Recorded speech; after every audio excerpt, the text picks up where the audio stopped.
When working with Bailey, I noticed an area of concern when working with the boxes. She would immediately, after being treated, go into the second box like she did right there.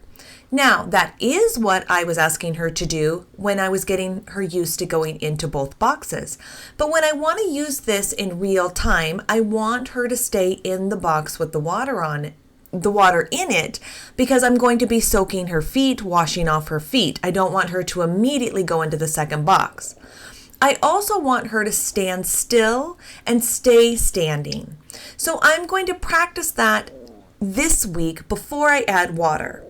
So here I have Annika getting into the box, and I'm going to be feeding her out in front of her nose. Look where my hand is. If I were to take my hand and move it up slightly, when her nose goes up, her butt will go down, and I want her to remain standing in the box. So I'm going to continue feeding out in front of her to keep her in the stand. Here's me working with Bailey. I'm going to feed continuous treats in that first box. I want her to know I need her to stay put. So I feed multiple, one right after the next, to try to prevent her from walking into the second box until I'm ready for her to go into the drying box.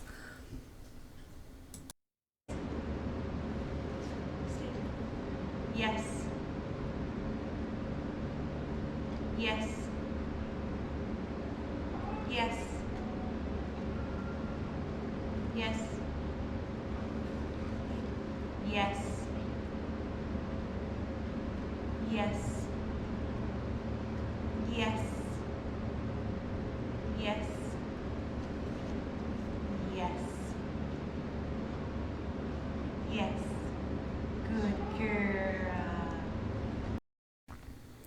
Remember, you only want your dog to go into the second box when you are ready. You want them to have a nice long soak. I don't really mind if Bailey sits in the drying box because there is no water in it, of course. But I do want to make a good habit that maybe we should just stand in all the boxes. That way she doesn't get confused on which box she can sit in and which box she has to stand in. So I'm going to ask that she stand in both boxes.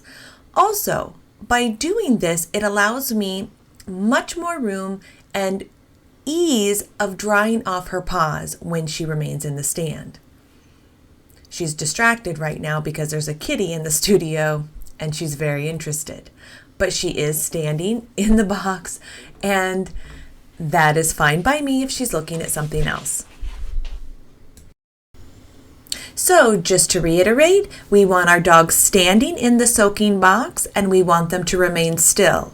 To do this, feed multiple treats, one right after the next, until you are ready to ask them to go into the drying box. Once they're in the drying box, you want to make sure that they are also remaining in a stand and standing still. So when we add the water, we will already have this skill in place. They will remain standing and keep their tails out of the water, especially floofy tails like Bailey's. If you would like to get in the drying routine and get a towel out now to just simulate drying off their paws when they're in the drying box, you can go ahead and move to this step. Just make sure to keep the treats coming, keep each session short, and have fun with it. Until next time, keep those dogs working in their boxes. Thanks for watching.